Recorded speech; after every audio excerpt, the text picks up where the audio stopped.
Hello members, LA here. This is the weekly review for the week ending July 9th. We're recording this on the 11th. We had gains on the week. The dip buyers came in hard, bought the dip immediately again. That's been a patented play for quite a while here, and it happened one more time. Russell still ended up red. You had gold, and the TLT was up. Good gains year to date. Gold and bonds down on the year so far.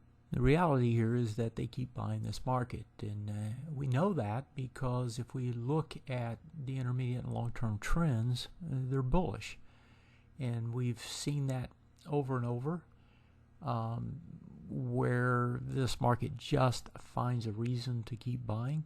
And that's the way it is. Here's the MTTFs though, and if we look at those, you can see here they're starting to push up into what becomes a stretched form. And when they get like that, they're typically going to change. The only way you can change is you have to break a swing point low, which means you have to go down. And so that is something we're facing and something we need to be aware of. And so you ask, well, how long will it take? Well, if we drill down, go over the trading cube and pull it up, you can see, and I just took the Russell as an example, the Russell's sitting at 64.4 on the MTTF. It essentially says it's 35 bars into its trend, and this is on a weekly that we're looking at this.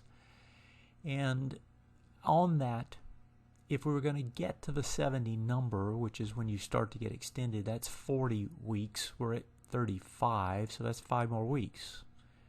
All the way to the 80 is about 14 weeks. And if you look at what those are, that's mid-August up to about mid-October. And so this window here is the one you have to be concerned about. Anywhere from 70 to 80 typically is where the majority of these changes take place in terms of trend. And if we drill down on the sectors, you can see the same sort of thing going on here. Right? All these sectors are sitting at bullish. They're all bullish. Right? And there's a lot of choppy stuff going on in the short term. But they're all bullish in here. And most of these really are sort of bullish as well.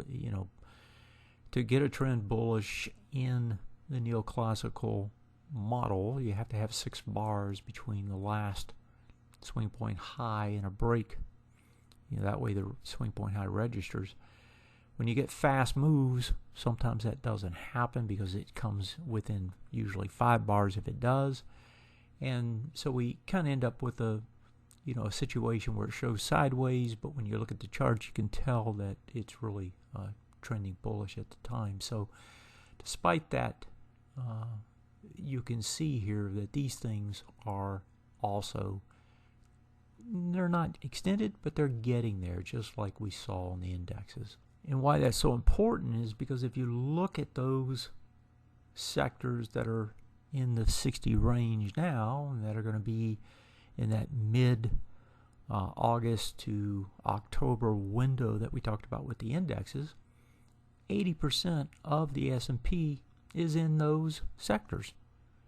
And so you've got the majority of the weighting of the S&P heading into a stretched trend starting in the middle of August. It was also curious when I was doing this, if you look at the real estate and the utilities, they're at the opposite end. These guys can go much longer. And that would make sense, right? Money would rotate back to something that's kind of a traditional safety play if in fact that happens. But as we all know, right, just because there's a good probability that something's going to happen, that trouble's ahead, that doesn't mean that you shouldn't be long now, right? Well, the answer to that question really is how much risk do you want to take, right, for the reward that you think you're going to get? I mean, we know anecdotally that trends near their ends, they tend to have more erratic price behavior. In other words, price jumps around a lot more than it typically does. We also know that there's a greater number of failed trades when that happens, and likewise, markets come down faster than they go up. And so given these things, right, the expected returns, they need to be sufficient right, to cover this increased risk of gaining those returns. And in this long-winded way of explaining this, you can see this is why I've tried to defer from holding a significant portfolio at this time, because it's getting harder and harder to make money on it. And if I go back in history, and I know it's not a one-to-one comparison, there's always differences, but if you look at the dot-com bust back in 2000, all the way up until about 2008, so here's the bust, the last year of it, and then you had these big gains, right? And then the proverbial S hit the fan. It lost 37% in 2008. The thing is, you make gains, and then they take it all away very quickly if you're not careful. In my own personal history during that time, I developed these ideas, what has become the neoclassical concepts, in 2006, and I was trying to use them in 2007, not knowing if they were going to do what they were supposed to. But despite the markets being up on the year, my portfolio in 2007, I actually finished negative, slightly negative that year. And the models I had, they were just telling me to be careful. And I was really wondering if they were going to perform as they should, right? Even though I saw the data, I saw that it should, you have doubt. You don't know for sure. And like now, things were getting stretched. The technical picture was expressing caution. And it took more than a year. It took all the way up until September 2008 for this market to see the proverbial S hit the fan. And although I can't put my foot on it, my finger on it, exactly, what is it that keeps me up at night, I know that there's plenty of difference between now and then. You've got all the QE stuff that didn't even exist back then. You've got all the fiscal money being thrown into the market. Maybe this market's going to keep going up for even longer than I expect. Maybe it goes up another year. I don't know. All I know is I can't shake this nagging feeling. And when we're getting closer and closer to stretch the MTTFs, which we just talked about, and I see the trend divergences, I see the fact that, within another month, those MTTFs are going to be stretched. And I recognize, that I'm just sitting here throwing larger chunks of money at trades that have lower probabilities of actually making money. It's not good. It's just not a good situation. And as a result of that, right, my confidence is lacking. Now maybe that'll change, maybe it won't, maybe it's nothing, maybe it's something. You don't know. That's the problem with trading, right? You don't really know. The only thing you know is that if you don't know, then you need to slow down. You gotta find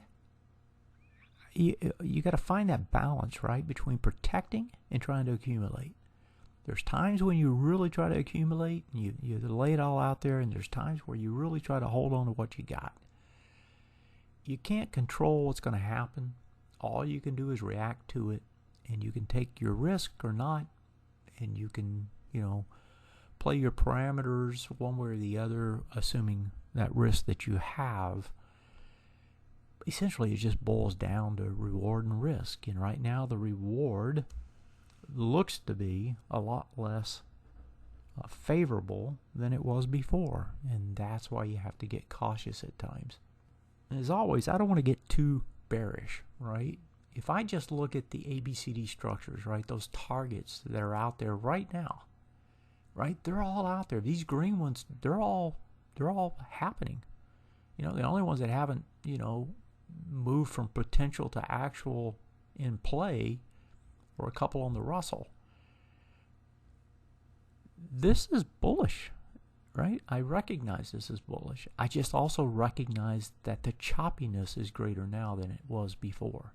And I also realize that if and when this thing wants to come back, it's got to go a long way to find something. I mean, this green area, on your TA Today charts, when you look at it, that's where the algos say that there should be demand. Demand is 10% down on a weekly basis. In other words, I could come all the way back here and it would be a buy. It would be a buy back there. So would you want to sell? Well, if you have too much and you go down there and you go down there pretty fast, you're going to want to sell. And that's why you have to protect yourself. So without belaboring this too much, right, the bottom line is despite everything, this market continues to prove bullish. It does everything it should, does it time and time again. And we know it's going to come to an end at some point, but we don't know where, right? The tools are telling us that window is probably August to October, middle of both months. We're in July, almost the middle of July. Maybe there's another month left. It doesn't have to go to 70%. I mean, it can change at 65. It can change at 85. That tool is not, something that you put all your money on a timing basis. It's there to tell you, is the red flag up or not? And the red flag is about halfway, 3/4 of the way up. And you have to be cognizant of that. So we look at a trading plan, we're up 10% or so on the year. Couple of quick trades last week that helped out a little bit, but honestly not doing that much here, folks. And earnings season's this week. I don't want to get in front of earnings. I don't know that they're going to behave very well. They're mixed results so far. That's what we saw last time. I just, if you're going to invest, you want to invest in something that's going to have earnings farther out than the time period that you're going to want to stay in it. Unless you're already invested in something and you don't want to dump it. On a fundamental note, there's this question in my mind, is the economy peaking? I look over at China and I see that China just took and eased the reserve requirements. Now, you don't do that unless you're trying to stimulate things. Why would they be stimulating? Well, because things are slowing.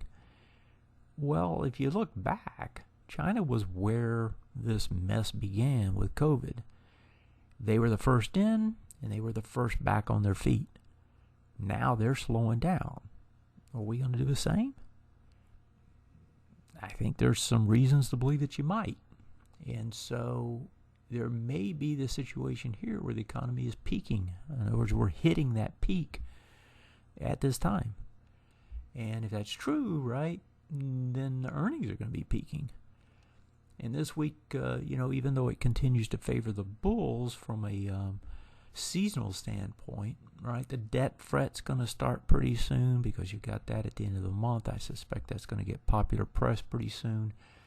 And primarily, we're going to have to see where these earnings go. And if you look down here, there's a decent cross-section, mostly the financials, the big cap financials to start with, but a splattering of other things as well.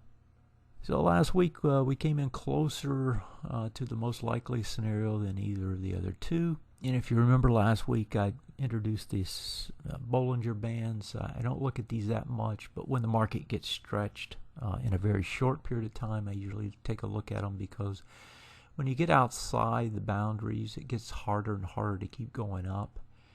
You'll see them, when they get to that point, then they'll kind of ride it on the way up. Last week when I showed this, we had spiked above it. And, there's either you can keep going or you can come back. And when you keep going, you typically just get some sideways movement, maybe a spike down and back up, but something to the sideways, right? And then you eventually carry on. If it's just a blow off, right, it's a reversal, then you get a big spike back down. Well, this is what it looks like this week. So this was that bar we were looking at last week. And then there was 4 trading days this week.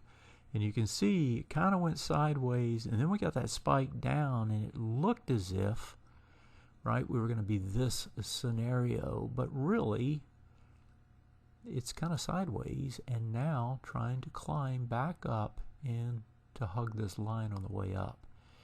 And so I think the main thing you're going to look for here is, can it hug and keep inching out some new highs this week, especially during the earnings. The weekly scenario, And my best guess of what it looks like is this. Most likely we're just going to crawl. We're going to crawl up that Bollinger Band and continue to gain this week. If we get another spike down, I suspect we're going to get a lot of volatility. That would be my guess on the way down. So I think another push to the higher, right, is probably what's going to happen. Just a continued pause, maybe a surge, but essentially working to the upside. That's it for this week, folks. Have a great one. Stay safe. I'll see you next